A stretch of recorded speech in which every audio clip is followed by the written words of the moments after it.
Bonjour à tous, j'espère que vous allez excellemment bien. Aujourd'hui on se retrouve pour parler cyclisme, pour faire le débrief de l'étape numéro 15 de ce Tour de France, étape dans les Pyrénées, 5000 mètres de dénivelé positif. Autant vous dire que c'était bien compliqué, avec 5 cols au programme, 5 cols de première catégorie. Donc il y avait des points à les récupérer, même un hors catégorie. Donc c'était vraiment une très longue journée pour cette étape, notamment pour les grimpeurs, mais également pour les sprinteurs qui ont souffert dès le départ de la journée. N'hésitez pas à vous abonner à la chaîne, à réagir dans les commentaires, à mettre un pouce bleu, à partager la vidéo sur les réseaux sociaux, notamment auprès de vos proches, si vous pensez que ça peut les intéresser. Dans les commentaires, n'hésitez pas à me dire qui vous a plu, qui vous a déçu. Quand vous vous abonnez à la chaîne, vous pouvez rajouter la petite cloche, comme ça vous êtes au courant des dernières vidéos qui sortent sur la chaîne, notamment des vidéos cyclisme. Et puis si vous avez les moyens et que vous voulez soutenir mon travail, vous pouvez faire un super thanks. Et pour me soutenir, vous pouvez faire également, vous pouvez cliquer rapidement sur les miniatures notamment, ou sur les notifications. Enfin, plus vous cliquez rapidement sur une vidéo, et bien plus elle est mise en avant par l'algorithme de YouTube. Débrief de cette étape numéro 15. On revient déjà sur l'affaire du spectateur lanceur de chips Débilos. Alors déjà on en a eu encore quelques-uns aujourd'hui, mais c'était quand même à un niveau plus faible que sur l'étape d'hier, et surtout sur le dernier col hier. Même si à un moment Romain Bardet a failli s'emplafonner un spectateur. Il y a Pogacar aussi, il y a Carapace qui a jeté de l'eau sur un spectateur. À un moment il faut arrêter de faire jouer au con. Et puis je sais plus, il n'y a pas Pogacar aussi qui a été gêné, légèrement par un spectateur. Ce spectateur lanceur de chips, donc j'avais dit hier, il faut pas activer son cerveau plus de 10 secondes pour faire ce genre de choses. En plus il était pas à jeun. C'est-à-dire qu'il s'est pointé sur le Tour de France pour se bourrer la gueule et ensuite il a acheté des chips. Pourquoi il n'était pas à jeun? Parce qu'il a fallu qu'il passe une nuit en dégrisement pour être interrogé par les flics. C'est-à-dire que il était tellement pas dans un état où ses paroles étaient cohérentes qu'ils auraient dû aller voir la cellule de dégrisement pour ensuite être récupéré par les flics. Donc c'est quand même pathétique, triste, je sais pas. Il a été affiché par tout le monde sur les réseaux sociaux. Mais ouais, c'est ce genre d'attitude, je trouve ça déplorable. Normalement, on doit être en capacité de se gérer avec l'alcool. Donc là, ouais, je trouve ça quand même très désagréable de la part du Tour de France, ce genre de situation, parce que on est là pour faire la fête, on n'est pas là pour être non plus dans les excès de ce type-là. Et c'est vrai que c'est pathétique, je trouve. Et encore, je suis gentil sur le terme pathétique. Mais quand j'avais dit qu'il fallait pas avoir il fallait pas connecter son cerveau plus de 10 secondes pour faire ce genre de bêtises, vous en avez la confirmation désormais, vu que il pouvait pas connecter ses neurones, vu qu'il s'est déjà pointé bourré au Tour de France. Mais il y en a eu encore quelques-uns. Oui, il y a un moment, c'est une pancarte qui vole avec Pogacar, je me rappelle, de la séquence du jour. Bon, on regarde tout de suite le grand résumé. J'ai regardé l'étape en son intégralité, ce qui n'arrive pas tout le temps, donc je le précise. Début d'étape, beaucoup d'attaques dès le départ. Vous avez Frank Van Den Broek, La Perra qui sont les premiers attaquants. On va avoir Ben Eddy, Van Gils, Armirail. Mais ça n'arrive pas à partir dans ce col de Peyresourde, parce que souvent il y a Adam Yates, il y a Jorgensen qui viennent perturber, on va dire, ces groupes d'échappés. Donc on a toujours un petit peu du monde. Ça relance avec Fugelsang, avec Jane Lair, Jordan Jegat également. Et puis on a déjà du monde qui est lâché. Alors bien entendu les sprinteurs ont été lâchés d'entrée. Mais on a aussi des coureurs qui sont pourtant pas mauvais grimpeurs. C'est pour dire que le rythme était hyper intense, notamment Wout Poels, Barguil, vous avez Madouas, La Perra aussi et Van Den Broek qui ont attaqué mais qui ont traversé le peloton assez rapidement. On a de nouvelles attaques, Simon Yates, Gaudu, Lascano, Bardet. Au sommet de Peyresourde, attaque de Romain Bardet qui va réussir à faire un petit écart. Il va partir avec Lascano Ce qui fait qu'au sommet de Peresoud, c'est Gaudu qui passe en tête. Il est dans ce petit groupe de 3. Deuxième Lascano, troisième Romain Bardet. À 184 km de l'arrivée, ce groupe de 3 coureurs qui a seulement 20 secondes d'avance sur le peloton, qui ne veut toujours pas laisser partir parce que 3 coureurs seulement, ça ne convient pas à certaines équipes, je pense à la UF notamment ou à la Uno X. À 181 km de l'arrivée, Lascano relâche parce qu'il voit que ça ne part pas et le groupe numéro 1 va être pris 1 ou 2 km après. À 176 km de l'arrivée, Jungels relance, et ce qui va en fait créer un gros groupe à l'avant, entre le kilomètre 172 et le kilomètre 171. On va se retrouver à avoir un groupe de 21 coureurs. Dans ce groupe de 21 coureurs, on retrouve Guillaume Martin, on retrouve Jane Lay, Bob Jungels, Nico Denz, du côté de la Red Bull Bora, Michael Matthews, Kwiatkowski, vous allez avoir Julien Bernard, Nance Peters, Martinez, Rui Costa, Fuglsang, Enric Mas Aramburu, Formolo, Mühlberger, Mentis également sera dans ce groupe-là. Guirmeil, bonne nouvelle pour le maillot vert. Kort Nielsen, Johannesson du côté de la Uno X, Burgodo et Jordan Jegat du côté de la Total Energy. Derrière, vous avez EF qui roule. Pourquoi? Parce que Rui Costa, c'est pas la bonne carte pour cette étape. Et puis Jayco également qui décide de rouler parce que là aussi, c'est pas forcément la bonne carte. Michael Matthews à l'avant de la course. À 163 km de l'arrivée, eh bien, il y a 1 minute 07 entre le peloton et le groupe de coureurs échappés. Ça a du mal quand même à sortir. Pourquoi la Visma commence à mettre en route? Dans ce groupe-là, pourtant, il n'y a pas de coureur véritablement dangereux, car c'est Guillaume Martin qui est le mieux classé du côté du général. Guirmeil passe en tête au sprint intermédiaire. Devant Matthews qui est deuxième, Martoutius se plaint et c'est vrai que Guirmeil a bien fermé la porte à Michael Matthews, même s'il y avait un virage. Là encore, c'est assez formidable ce genre d'arrivée de sprint intermédiaire où on n'arrive pas à avoir 500 mètres en ligne droite, de le mettre juste avant un virage. Au moment d'un virage, je trouve ça toujours extraordinaire. Mais Guirmeil a quand même vraiment accentué sa courbe, quoi. Il a vraiment fait un écart qui n'était pas exceptionnel. On arrive au col du pied, au pied du col de Mantet, je vais arriver. Rui Costa lâche, pourquoi? Parce qu'il essaye d'attendre Carapace qui a attaqué quelques kilomètres auparavant et qui est en contre. Kwiatkowski, lui, n'arrive pas à tenir le rythme, comme Michael Matthews. Kwiatkowski qui était déjà dans l'échappée hier. Burgodo également est lâché, comme Guirmeil qui a passé 2-3 relais importants à l'avant du groupe de tête. Nous avons ensuite une attaque de Romain Bardet, Lorenz de Plus, Simon Yates, Benelli, Armirail, Sobrero. Derrière, la Visma continue de rouler. Dans le peloton, vous avez Jack Haig, Romain Grégoire qui sont lâchés. Le groupe Carapaz va réussir à rentrer. Le groupe Tietz c'est à 20 secondes. Dans ce groupe Yates, on a quand même perdu un petit peu de monde. Romain Bardet, par exemple, n'est plus là. Mais on a aussi un groupe avec Oscar Only. Donc, c'est vraiment la grosse bagarre. Visma roule. Yates, Simon Yates lâché et va vraiment mettre beaucoup de temps à revenir. Il est lâché par Romo, voilà, dans les groupes qui sont derrière. Ce qui fait qu'il va mettre beaucoup de temps à rentrer parce que dans un premier temps, c'est Romo qui rentre, puis Benelli. Vous avez également Oscar Only et enfin Simon Yates qui arrive à rentrer.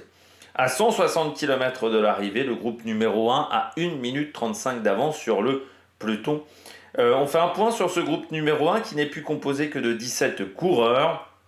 À l'intérieur, vous avez Simon Yates, vous avez Lorenz de Plus, Jane Lay, Bob Jungels, Sobrero, vous avez Lenny Martinez, Carapaz, Benelli, Fuglsang, Guillaume Martin, Enric Mas Aramburu, Romo, Mentis, Only, Kort Nielsen, Johannesson.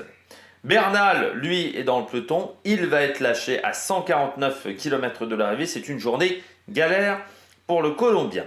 Après 1 heure de course, la moyenne est de 42,9 malgré le fait qu'on avait notamment le col de Peresourde et le col de Mantet. Vraiment, ça veut dire que le tempo a été très impressionnant, notamment dans la portion de vallée. Jungels et lâché du groupe numéro 1, comme Kort Nielsen, mais Jungels va réussir à revenir, ce qui ne sera pas le cas de Kort Nielsen. Au sommet du col de Manté, c'est Romo qui passe en tête devant Carapace. Ça a été assez chaud entre les deux. À ce moment-là, le groupe de tête a 1 minute 40 d'avance sur le peloton. Dans le porté d'aspect, eh bien, il ne se passe pas grand-chose, je dirais, dans ce col-là, à part qu'on voit que dans le peloton, le tempo est quand même assez intense. Il n'y a plus tant de coureurs que ça. Et du côté de l'échappée, c'est Johannesson qui passe en tête devant Romo. À ce moment-là, l'écart est de 1,06 seulement. Et là, ça va être la mauvaise nouvelle du jour pour Luis Mentiès. Crevaison à 123 km de l'arrivée. Il n'a pas sa voiture, la voiture Intermarché derrière lui. Eh bien, ce qui fait qu'il se retrouve largué à 45 secondes. Pas de voiture en plus pour créer une file des voitures pour que ça l'aide à remonter. Il sera obligé d'attendre le peloton. Donc, plus d'Intermarché à l'avant de la course. À 110 km de l'arrivée, l'écart est de 2 minutes. Il va monter à 2 minutes 43 à 94 km de l'arrivée. 3,36 à 83 km de l'arrivée. Et pour se stabiliser à ce niveau-là, car à 75 km de l'arrivée, l'écart est de 3 minutes 30. À 73 km 500 de l'arrivée, l'entente n'est pas excellente dans ce groupe numéro 1 qui pourrait aller plus vite. Et ce qui fait que ce groupe va se casser en deux. Et notamment les Français seront dans la deuxième partie. On va avoir les Bora qui seront devant. On aura également le Rennes de Plus par exemple qui sera du bon côté. Alors que derrière, on retrouve Carapace, les coureurs français notamment qui sont du mauvais côté. Et tout de suite l'écart s'agrandit entre les deux groupes car ça ne s'entend pas. Et à 68 km de l'arrivée, eh bien, le groupe 1 a 48 secondes d'avance sur le groupe numéro 2. Le peloton, à ce moment-là, est à 3 minutes 50. À 66 km de l'arrivée, Hindley, Mas et De Plus commencent à partir en tête de la course.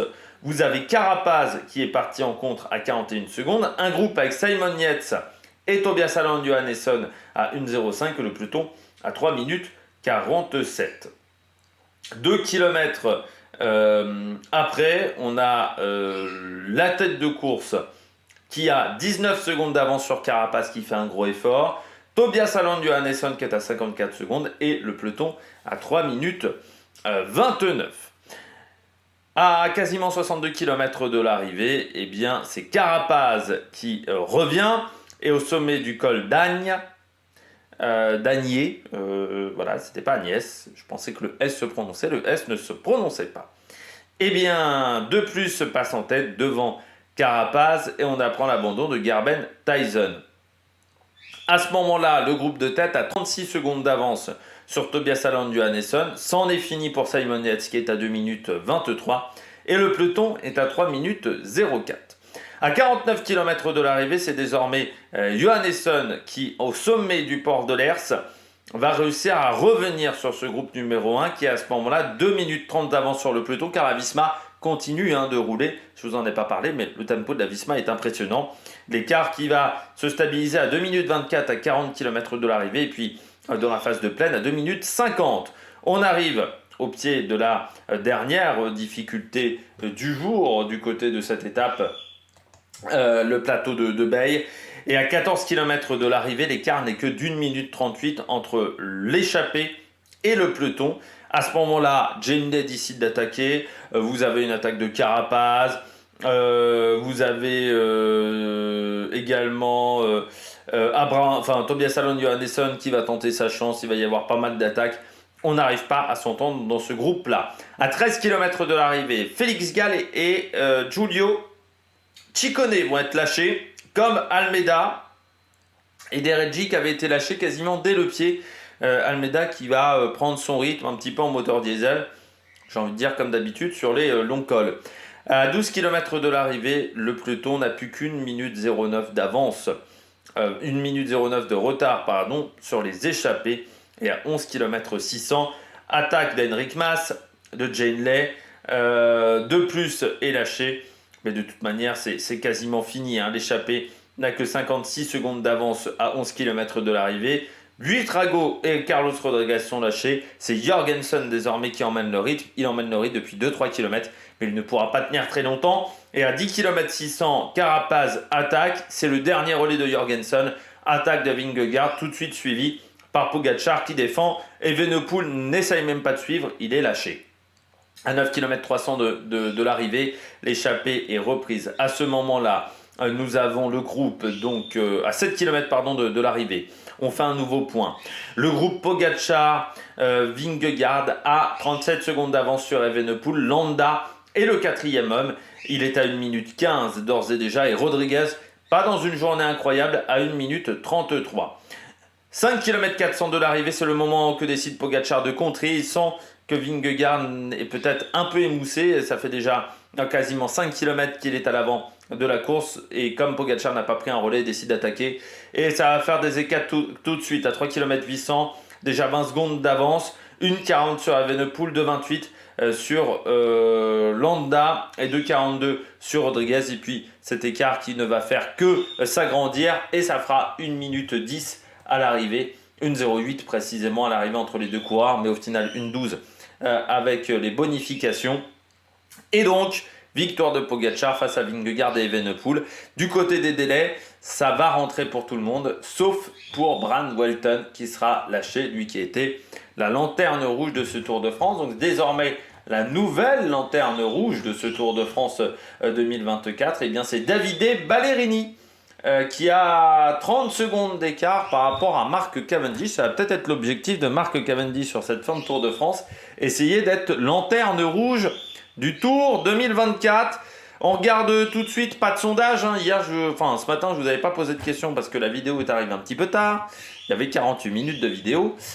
Donc, on passe... je m'excuse, il y a l'oiseau en bas qui fait du bruit sans lui. Depuis tout à l'heure, il est en train de gueuler, donc je pense que ça s'entend dans le micro. Du côté de la note de l'étape, voilà, on va y arriver. 14 sur 20 aujourd'hui. Puis je peux pas fermer la porte, voilà, en ce moment, donc je suis obligé de laisser porte ouverte. Donc voilà, vous êtes obligé d'entendre les oiseaux parce qu'il y a certains qui me reprochent, par exemple les mouches, des trucs comme ça. Ah oui, je suis pas dans un studio de télé, donc je suis obligé de faire aussi avec des conditions annexes, notamment les bruits, le chat qui est dans la litière. Voilà, il y a plein de paramètres comme ça qui peuvent nuire, je sais bien, au bout de la vidéo, mais si je pouvais faire autrement, je ferais autrement. Il faut bien le comprendre aussi. Note de l'étape, 14 sur 20. Hier, j'avais mis 15. Pourquoi je mets un point en moins? Pour moi, l'échappée aurait peut-être pu aller au bout si ça s'était mieux organisé, si ça s'était mieux entendu. Je pense vraiment que l'échappée, c'est toujours compliqué dans des groupes comme ça, d'une vingtaine de coureurs, d'avoir une grosse entente. On a laissé un peu trop faire la Bora. D'autres équipes avaient aussi des équipiers qui auraient peut-être pu rouler. Puis il n'y a jamais eu une bonne organisation entre les différents coureurs. Donc ça, c'est un petit peu dommageable. Donc c'est pour ça que je mets un point de moins par rapport à l'étape d'hier. Allez, on regarde tout de suite le bilan des Bleus. Le bilan des Bleus. On commence tout de suite avec ce bilan des Bleus avec Félix Gall. Je rappelle, bilan des Bleus, soit les coureurs français, soit les coureurs étrangers dans des équipes françaises. Du côté de ce bilan des Bleus, Félix Gall. Pourquoi? Encore 10e aujourd'hui, donc c'est encore une performance tout à fait honorable de la part du coureur autrichien qui a fait, il faut bien le dire, une belle étape aujourd'hui. Félix Gall, voilà, il est lâché, mais il n'explose pas.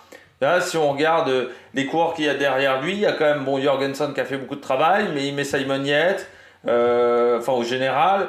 Et Félix Gall aujourd'hui, il y a Derek J par exemple qui perd 30 secondes sur lui. Donc Derek J il est devant lui au général, donc ça c'est plutôt une bonne nouvelle. Ciccone également, il reprend 30 secondes également sur ce coureur-là.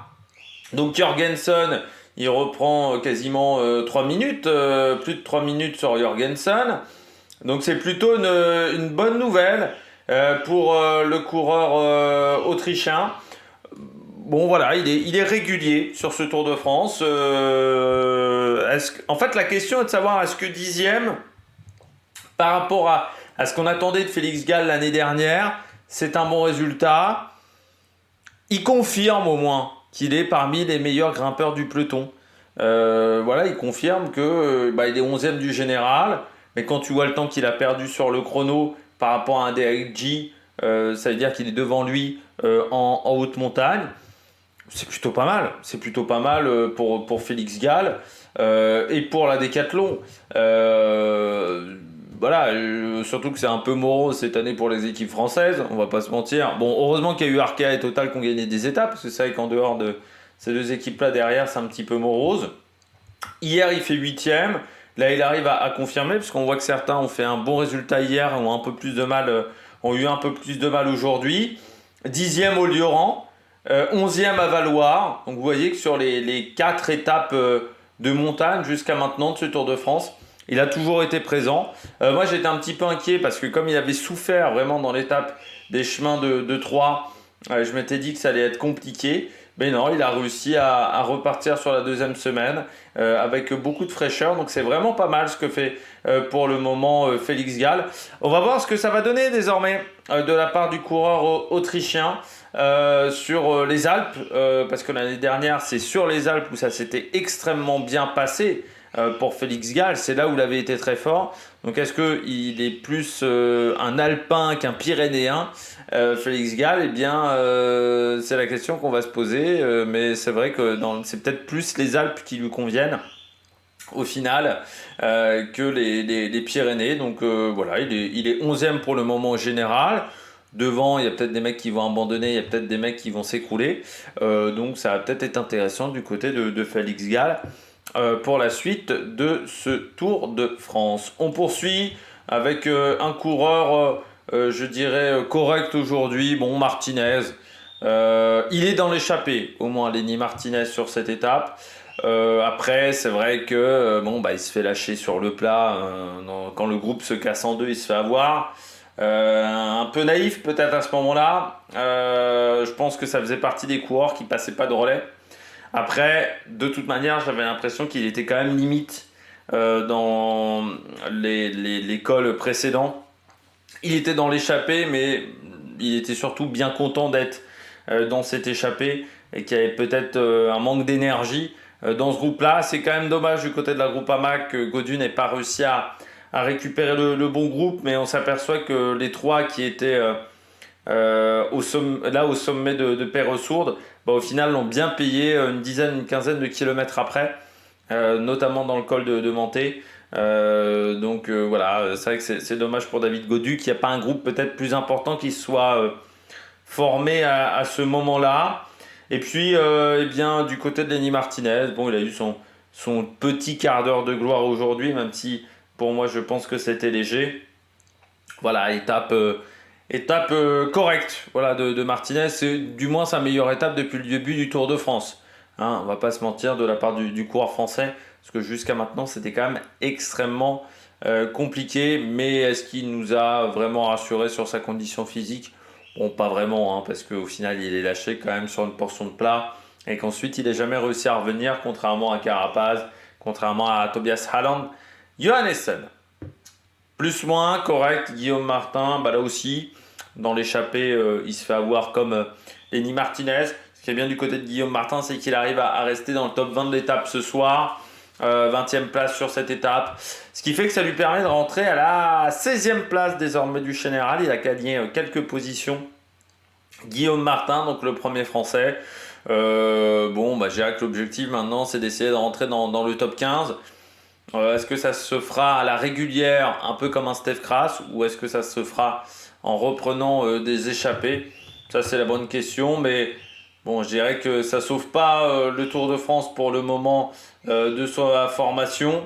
Mais bon, c'est quand même moins pire que si tu n'avais pas de sprint, pas non plus de coureurs qui soient présents dans les étapes de montagne. Parce que c'est vrai que Cofidis sur ce Tour de France, c'est pas la même réussite que l'année dernière avec Victor Lafay et Yannis Aguirre et avec un Guillaume Martin qui avait été intéressant. Cette année, c'est beaucoup plus compliqué pour la Cofidis, mais bon, c'est le cas depuis le début de saison où c'est vrai qu'il a fallu attendre le mois de mai pour avoir la première victoire. Alors, même si ensuite ça a créé une légère dynamique, cette dynamique a tenu un mois, hein, parce que depuis, c'est vrai, je dirais mi-juin, depuis la victoire en fait de Brian Cocard sur le Tour de Suisse, les résultats sont pas fantastiques non plus. Sur les championnats de France par exemple, ils étaient un petit peu transparents du côté de cette formation. Donc voilà, belle performance de Guillaume Martin aujourd'hui. Enfin, performance correcte de la part de Guillaume Martin. Journée difficile pour Arnaud Démare. J'ai été surpris de voir Arnaud Démare aussi loin au niveau des délais. Alors même si une fois il s'est retrouvé hors délai, il était malade, enfin il n'était pas au top de sa forme ce moment-là, il était vraiment malade avec la Groupama. À une époque, c'était quand même un sprinter qui passe parmi les purs sprinters, donc de profil Renault Wagon et autres, c'était celui qui passait le mieux les bosses. Donc c'est vrai que de le voir à la limite des délais aujourd'hui avec un mec comme Cavendish, avec du Brian Welton par exemple, bon, des coureurs qui ont en difficulté, ça montre quand même qu'Arnaud Démare n'est pas au top de sa condition physique sur ce Tour de France. Il y a certes eu des problèmes de placement, des problèmes de mise en place au niveau de son train, mais je pense que les jambes ne sont pas fantastiques de la part d'Arnaud Démare parce que normalement c'est un mec qui aurait dû finir avec le groupe Eto. Alors il a fait une erreur stratégique et à un moment il a décidé d'attaquer le groupe Eto. Attaquer le groupe Eto, je suis pas sûr que ce soit l'idée du siècle parce que faut savoir que sur le Tour de France, s'il y a 40 coureurs qui sont hors délai, on repêchera les 40 coureurs. Voilà, parce qu'on peut repêcher des coureurs dans des cas voilà, où on considère que les délais n'étaient pas bien calculés au départ. Donc si Arnaud Démare considérait que le rythme n'était pas assez fort, bon bah au final il se retrouve hors délai alors qu'il y a une mouche qui m'embête. Il se retrouve hors délai, mais il est repêché par les commissaires de course. Donc je trouve que là c'était pas très fut-fut de sa part du côté d'Arnaud Démare et puis ensuite il explose complètement. On voit qu'il finit quand même vraiment vraiment difficilement cette étape. Je ne sais pas si une journée de récup ça suffira pour Arnaud Démare avant l'étape de Nîmes de mardi où en plus il faudra être placé au cas où il y a des bordures. Donc ça va pas être une étape facile pour Arnaud Démare et c'est quand même dommage parce que c'est un peu une année de merde quand même pour le coureur de l'Arkea. Heureusement il y a eu cette troisième place sur ce Tour de France mais où il a été déclassé au final. Donc c'est vrai que c'est quand même une année difficile voilà, hein, pour le coureur français. Je crois que depuis son début de carrière il n'a jamais connu une année aussi complexe. On regarde tout de suite les coureurs au top. Attaque de Marlou. Les coureurs au top. On commence avec Jonas Vingegaard. Le Danois qui n'aura pas grand chose à se reprocher aujourd'hui. C'est pour ça que je le mets en tête des coureurs au top aujourd'hui parce qu'il a tenté. Moi j'avais des doutes vraiment ce matin. Je disais la seule solution pour aller chercher Pogačar, pour tenter de battre Pogačar, c'est de renverser, de retourner la table quoi. D'essayer de tenter quelque chose, de partir on va dire de loin. Il fallait tenter. Mais bon, quand on connaît Vingegaard, le mec est hyper calculateur. C'est pas vraiment le spécialiste du cyclisme champagne. Jonas Vingegaard, je me disais, est-ce qu'il va pas se contenter de cette deuxième place? Même si c'est vrai que pour moi, quand tu as gagné le Tour de France, une deuxième place, c'est pas ce qu'on retient de ton palmarès. Jan Ullrich, ce qu'on retient de son palmarès, c'est sa victoire en 97. Hein. C'est pas vraiment ses deuxièmes places derrière Armstrong ensuite. C'est peut-être pas le meilleur exemple, Jan Ullrich, mais on retient surtout les victoires. On retient pas forcément les deuxièmes places de Peter Sagan sur le Tour de France. On retient surtout les victoires de Peter Sagan sur le Tour de France. Donc je me disais, du côté de Vingegaard, c'est pas forcément intéressant de se contenter de la deuxième place. Mais je me disais, hyper calculateur, pour la Visma ça fera des points, même si ils sont pas en difficulté au niveau des points. Et puis j'ai compris assez vite quand même quand il met son équipe à rouler quasiment dès le pied du col de Menté que il a envie de faire quelque chose aujourd'hui, qu'il était reparti avec des ambitions. Donc je me dis que s'il repart avec des ambitions, c'est que déjà il est en confiance au niveau de sa condition physique. Et puis c'est vrai que je me disais, aujourd'hui ça va peut-être être pas facile pour Pogačar, il fait chaud. Les conditions climatiques sont pas forcément en sa faveur. Il y a un gros choc thermique encore parce qu'hier il faisait 20 degrés, aujourd'hui il en fait 35. Donc c'est vrai que ça va peut-être jouer sur le coureur slovène. Et puis il tente Vingegaard, il tente, il part à 10 bornes de l'arrivée, parce que Jorgensen peut pas aller plus loin. Et puis à la fin il se fait contrer 5 km ensuite Après, parce que Pogačar est très fort, et aussi parce qu'il faut bien le comprendre, il lui manque des équipiers. C'est-à-dire que là, on a vu aussi aujourd'hui avec le rythme de la Visma Leasebike qu'ils n'étaient pas en mesure de faire un rythme aussi important que la UAE. Et oui, derrière Jorgensen, si tu as un Sepkus, il peut faire 2-3 km en plus sur un gros tempo. Et ce qui fait que pendant ce temps-là, Vingegaard est dans les roues. Peut-être que Pogačar lui met pas une 10 à l'arrivée. Peut-être que Pogačar gagne, mais peut-être que Pogačar lui met pas une 10 à l'arrivée. Il lui a manqué des équipiers. On voit que techniquement Christophe Laporte n'est pas en capacité de faire le même travail que Nils Politt. Van Aert n'est pas en capacité de faire le même travail que Marc Soler. Jorgensen, il fait ce qu'il peut, mais c'est vrai qu'au bout d'un moment, il ne peut pas remplacer 2 ou 3 mecs, quoi. Il a manqué un Sepkus, il a manqué un Roglic qui avait potentiellement les années précédentes sur le Tour de France pour aider Vingegaard. Et c'est ce qui, je pense, a fait nettement la différence aujourd'hui. Ça fait la différence. Voilà, il a manqué Sepkus. Un Sepkus en forme. Il a manqué un coureur, grimpeur en forme pour l'accompagner, Jonas Vingegaard. Donc après, c'est sûr qu'il y avait un petit peu de vent. Ça lui coûte dans le final, ça lui coûte très cher. Je pense que si moralement, parce que là aujourd'hui, hier il se prend déjà 40 secondes, mais hier c'est 40 secondes dans des forts pourcentages. Là aujourd'hui il se prend une 10, alors qu'il a voulu mettre la machine en route très tôt, qu'il a voulu fatiguer Pogačar dans des conditions qui n'étaient peut-être pas forcément idéales pour Pogačar, et il se prend quand même une 10 dans la tête. Celle-là elle fait mal. On le voit ce soir en interview, il dit maintenant ça va être compliqué. Autant hier il n'avait pas les mêmes propos hier, et là aujourd'hui tu sens qu'il sait que ça va être compliqué. Vingegaard désormais, Pogačar est fort, même si Pogačar craque. Maintenant il va falloir quand même reprendre. Encore une fois, il y a 3 minutes d'écart, donc il faut au moins reprendre ce temps-là. Il reste 5 étapes difficiles. Imaginons que Pogačar s'écroule pas tout de suite, c'est-à-dire que tu vas peut-être prendre 4 minutes, 5 minutes. Au bout d'un moment, ça va être difficile, quoi. Et puis surtout, Vingegaard, il a compris aujourd'hui que son équipe, elle était plus faible que la UAE, et qu'il n'était pas en capacité vraiment de... Enfin voilà, à part Kelderman et Jorgensen, en gros, en haute montagne, il est seul. Van Aert n'est pas forcément fantastique cette année. Laporte, c'est pas suffisant. Tratnik, c'est pas suffisant. Tige-Benoît, c'est pas suffisant. Donc voilà, et le petit néerlandais, Bart Lehmann, c'est pas suffisant non plus. Donc il te manque du monde en fait pour t'aider en haute montagne. Et là, ça s'est largement vu sur cette journée. Deuxième coureur au top, Tadej Pogačar. Intouchable aujourd'hui. Je vais pas vraiment énormément me répéter.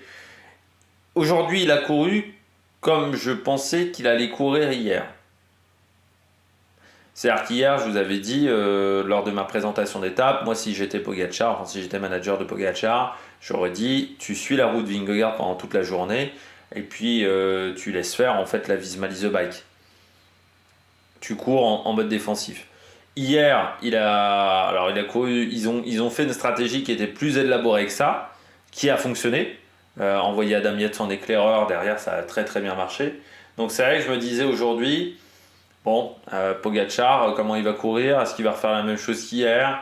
Ou est-ce qu'il va plutôt laisser partir les échappées? Moi, je vous avais dit ce matin, je m'attendais plutôt à ce qu'on ait 2 courses en une, c'est-à-dire vraiment l'échappée qui partent, et puis qu'on attend la dernière difficulté pour le leader du général pour faire la différence, parce que je disais qu'il y avait ces phases de transition qui allaient être pénibles à contrôler. La Visma a essayé de contrôler dans ces phases de transition, ce qui fait que Pogačar, il s'est dit la victoire d'étape est faisable, mais il a couru en mode défensif. Il a attendu en fait de voir ce qu'allait faire Vingegaard, et puis quand il a compris qu'il arrivait à tenir la route Vingegaard et que peut-être que Vingegaard commençait à être émoussé, c'est là où il a attaqué. Il a attaqué vraiment quand son adversaire commençait à être vraiment en difficulté, quand l'adversaire commençait à être chancelant.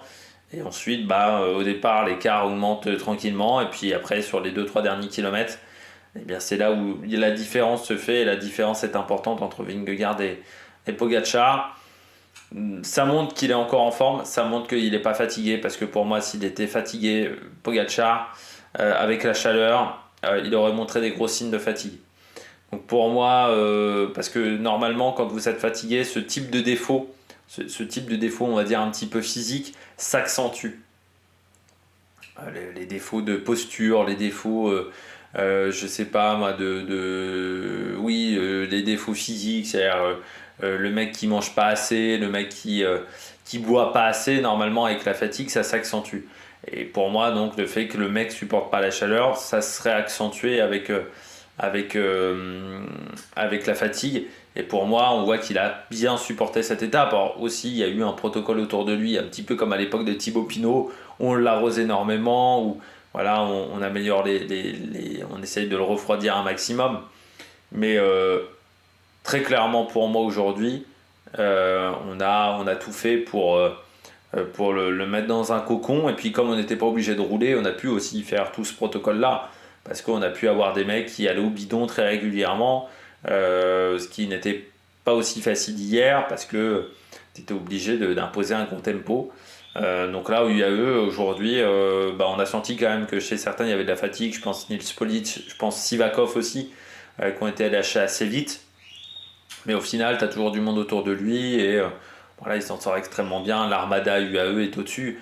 De toute manière, on voit que son équipe est supérieure aux autres. Elle est en tête du classement et assez largement du classement des formations. Donc, au niveau du classement par équipe, ils sont au-dessus UAE. Ils ont déjà plus de 30 minutes d'avance. Donc, on voit que c'est une formation qui est au-dessus sur ce Tour de France. Je termine avec Landa. Landa, 5e du général. Oui, c'est son classement ce soir, Mikel Landa. Donc, c'est formidable. Parce que je rappelle que l'année dernière, il y a un an, au même moment sur le Tour de France, on lui voyait en difficulté tous les jours, lâché. Moi, je me souviens une fois, il était avec Thibaut Pinot. J'avais dit, bon, c'est peut-être la course des retraités, enfin le groupe des retraités avec les deux. Enfin, je me disais vraiment, Landa, le Tour de France est compliqué, il n'est pas dans le coup. Contrairement à Pinot, en plus, qui prenait les échappées, lui, il prenait pas les échappées. Donc je me disais, ouais, je sais pas où ça va aller. Il se relance complètement sur la Vuelta l'année dernière, où il fait une super Vuelta. Et c'est assez rare d'avoir comme ça des coureurs déjà qui arrivent à enchaîner de grands tours, mais surtout qui arrivent à enchaîner un grand tour, ils ont été nulle part, avec un autre grand tour. Bon, certes, il y avait un peu d'écart cette année l'année dernière entre le Tour de France et la Vuelta, mais réussir à enchaîner entre les deux, c'est assez rare. Et là, c'est vrai que Landa a été s'est vraiment relancé à ce moment-là. Et là, depuis le début d'année, il est vraiment très fort pour le général.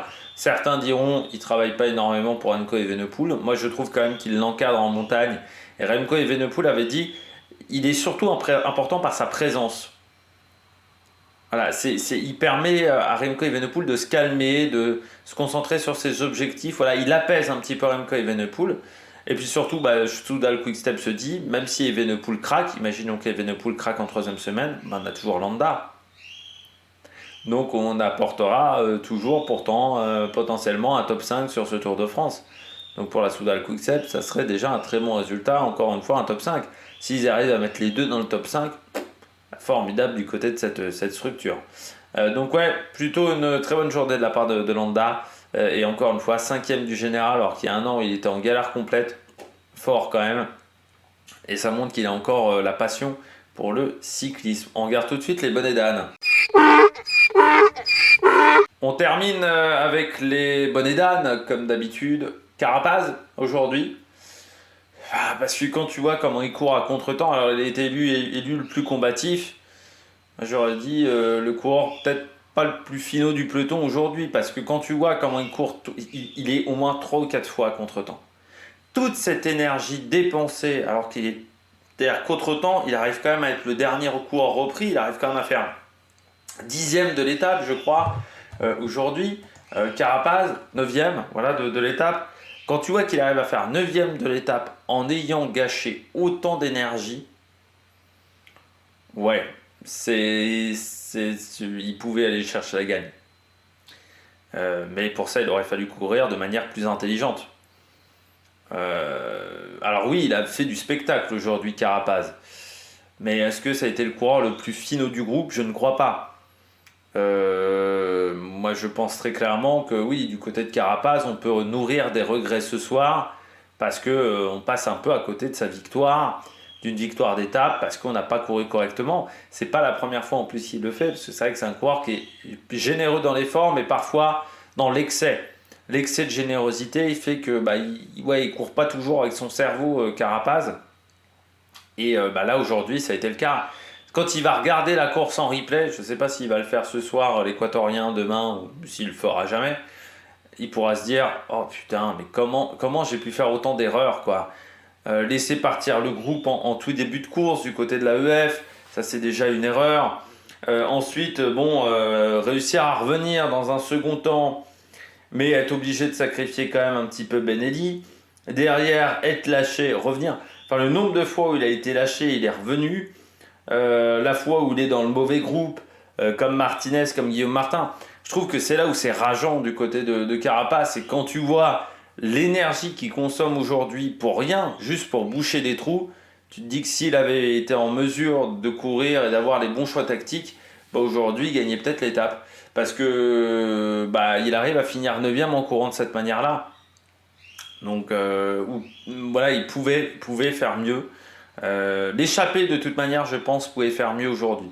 C'est-à-dire, je pense que ça n'a pas très bien collaboré entre les différents acteurs de cette échappée. Et je pense que vraiment, si ça avait roulé mieux, l'échappée ne se faisait peut-être pas reprendre aujourd'hui. Parce qu'on sentait bien que la Visma, dans les phases de plat, au bout d'un moment, ça manquait d'équipiers. Sauf que ça collaborait pas hyper bien dans ce groupe-là. Donc, c'est un petit peu dommageable qu'il y ait eu des moments un petit peu d'attente, des moments où on se regardait un petit peu. Et ça ne permet pas d'être performant sur une étape comme celle-là. Deuxième équipe coureur flop, et bien aujourd'hui c'est Intermarché. Je trouve qu'il n'y a pas grand-chose qui a marché du côté d'Intermarché sur cette étape. C'est-à-dire que ça a été une journée pas idéale pour Intermarché. Alors ça commence par ce déclassement de Guilhermet.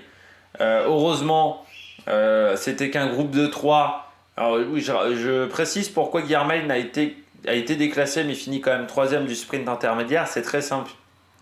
Aujourd'hui, et jusqu'en août, parce qu'en août la règle va changer, c'est 1 seconde entre deux groupes. Donc 1 seconde, ça correspond à peu près à 15 mètres entre deux coureurs pour qu'on considère que ces coureurs-là sont situés dans 2 groupes différents. Donc autant vous dire que quand les 3 sont partis au niveau du sprint intermédiaire, ils ont eu ces 15 mètres d'avance. Donc on considérait que le groupe des 3 de devant, donc Mentis, Matthews et Guilhermet, était le groupe 1, et donc le groupe où vous aviez Martinez, où vous aviez, à ce moment-là c'était pas Martinez même, où vous aviez Kort Nielsen, Tobias Alon Johannesson par exemple, ou Formolo, c'était un deuxième groupe. Donc c'est ce qui fait qu'il a été déclassé, il a été en fait classé dernier du groupe dans lequel il se trouvait, sauf que le groupe dans lequel il se trouvait, c'était le groupe pour entre la première et la 3e place. Donc c'est pour ça que Guilhermet est déclassé 3e. Mais c'est vrai qu'il fait une vague qui n'a aucun intérêt en plus, parce que on est dans un sprint intermédiaire où il n'y a personne, il n'y a pas Philipsen, il n'y a pas Turgis, il n'y a pas d'adversaire direct pour le maillot vert. Donc il n'est pas obligé de faire cette vague-là. Il pouvait même laisser Matthews gagner le sprint. En fait, il finissait 2e, c'était pas un problème. Donc déjà, je trouve ça pas très intelligent de la part de Guilhermet. Ça aurait pu être très dangereux. Je pense qu'il y aura peut-être des francs suisses d'amende ce soir pour Guilhermet, parce que là, le mouvement est trop brusque sur Guilhermet, enfin sur Matthews, pardon. Certes, il y a un virage, on voit bien qu'il y a un virage, ça aussi c'est extraordinaire du côté d'ASO. Pourquoi on fait encore des sprints intermédiaires avec des virages genre à 50 mètres, 100 mètres du but, alors qu'il y avait une énorme ligne droite avant. Donc on avançait le sprint intermédiaire de 200 ou 300 mètres, tu n'avais pas ce problème-là de virage. Là, il lance, bon, il y a une courbe, mais là, il force quand même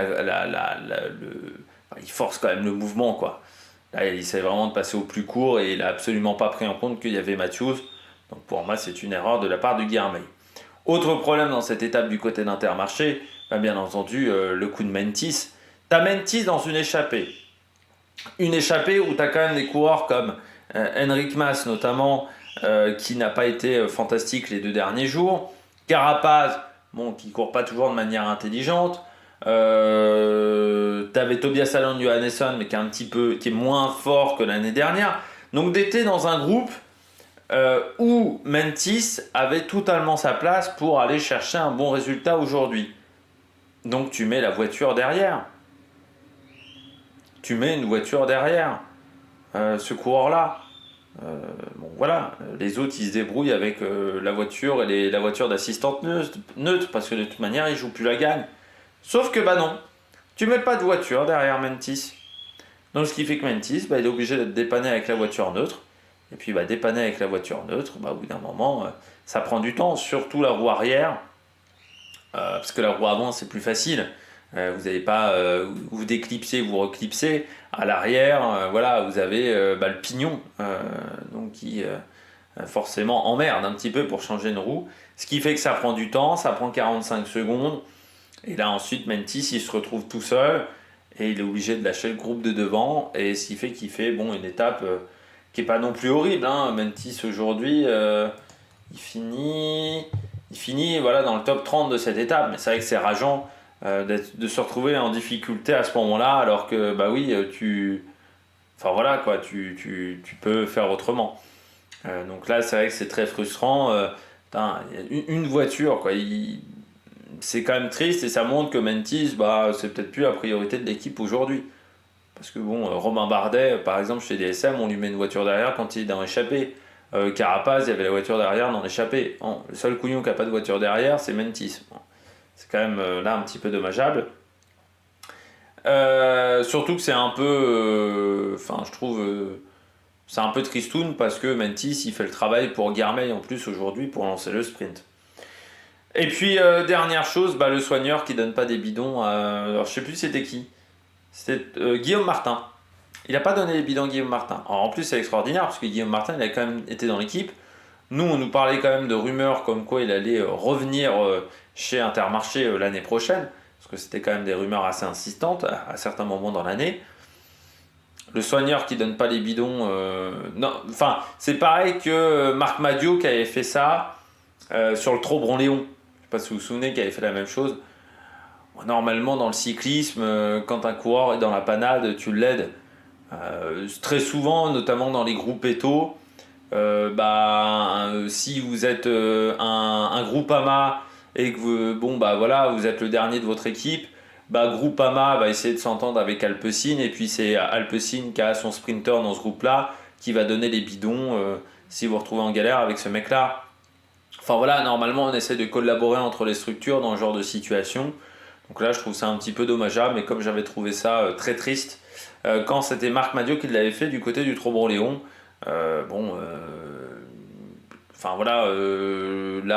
On pouvait aider Guillaume Martin, je suis désolé. Alors on va me dire oui, c'est parce qu'il faisait chose, parce que il y avait des coureurs. Ouais, mais je pense que là, à ce moment-là, il y avait beaucoup de coureurs de cette équipe qui étaient dans le groupe Eto, donc tu avais le temps de refaire le plein de bidons à ce moment-là. S'ils sont à 3 bidons près, ça veut dire qu'il y a quand même une mauvaise gestion dans cette équipe. Et puis je termine avec Ineos. Pas une grande journée pour Ineos. Bernal qui perd 40 minutes aujourd'hui, qui finit dans le groupe Eto avec les sprinters. Il est complètement passé à côté, lâché quasiment d'entrée. Bernal, vraiment journée galère. Et lui qui était 13e du général, maintenant il dégringole. Egan Bernal, il est désormais 21e. Carlos Rodriguez qui a quand même perdu beaucoup de temps aujourd'hui et même une position au général, qui a vraiment souffert sur cette étape. Et puis même dans l'échappée, Kwiatkowski qui est lâché quasiment d'entrée. Il y a juste Lorraine de plus qui a fait une belle étape. Mais c'est vrai que Ineos, sur ce Tour de France, je trouve qu'au niveau collectif, ça a un petit peu pris l'eau. Geraint Thomas aussi qui est lâché extrêmement tôt. C'est vrai que là aujourd'hui, donc vous avez Rodriguez 2+, qui font 8 et 14. Et ensuite c'est Castroviero, mais qui est dans les groupes Eto.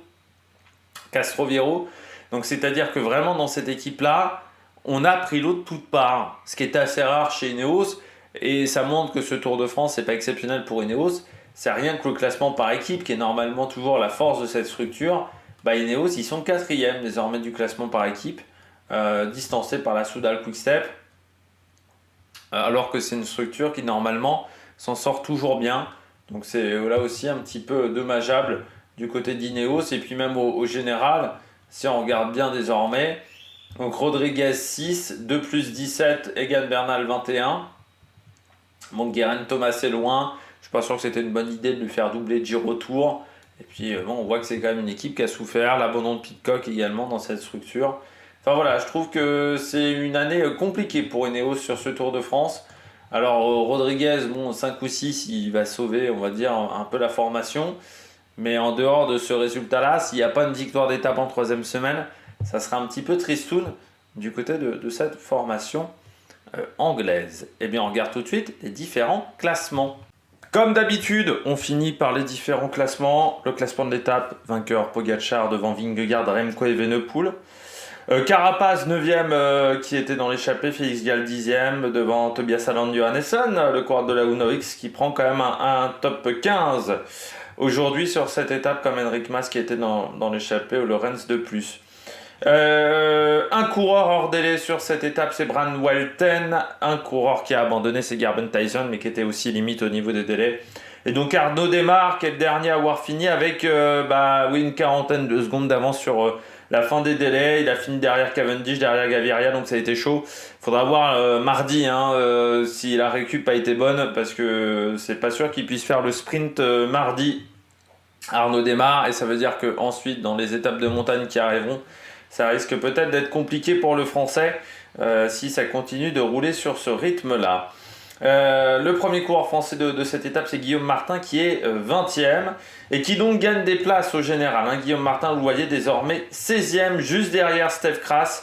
Il y a 1 minute d'écart entre les deux pour essayer de rentrer dans le top 15 désormais du général pour Guillaume Martin du côté de la Cofidis. Le leader, c'est toujours Pogačar, désormais 3,09 d'avance face à Jonas Vingegaard. Regardez quand même, il y a 20 secondes de plus de bonification récupérée par Pogačar par rapport à Vingegaard.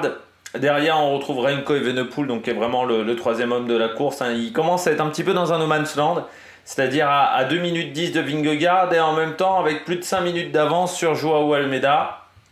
Derrière, on retrouve Landa, 5e, qui est à 30 secondes de Almeida pour la 4e place. On retrouve ensuite Carlos Rodriguez, Adam Yates, Ciccone, qui a un peu souffert aujourd'hui, Derek Guy, puis Buitrago qui a fait une belle étape et qui gagne 2 positions. Jorgensen en perd 2, ce qui fait que Félix Gall est toujours 11e. Du côté du classement du maillot vert, Guilherme a pris des points, même s'il a fini 3e du sprint intermédiaire après son déclassement. Philipsen 2e, Coquard 3e, Dely 4e, Turgis 5e. Bon, vous voyez, il y a quand même un écart qui est de 86 points, si je compte bien. Donc ça commence à être beaucoup, voilà, entre Philipsen et Guilherme, en sachant qu'il reste possiblement un sprint, voire 2.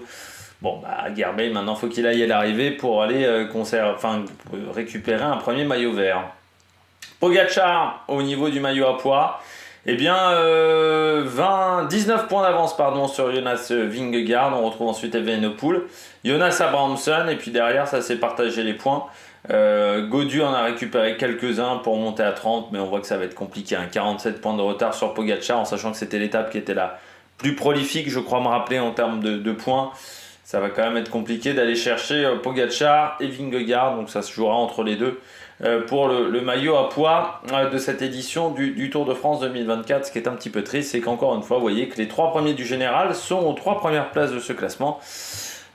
L'intérêt est quand même limité pour un maillot distinctif, qui n'est donc que très peu visible et surtout pas porté par le leader de ce classement. Quand même un petit peu problématique, je trouve. Remco Evenepoel en tête du maillot blanc, devant Carlos Rodriguez. On retrouve ensuite Santiago Buitrago, qui passe donc devant Matteo Jorgensen, qui a fait beaucoup d'efforts aujourd'hui, et puis Ben Eli, 5e, et puis du côté du classement par équipe, UAE en tête, Visma devance désormais la Soudal Quick-Step pour 3 minutes, quasiment 4.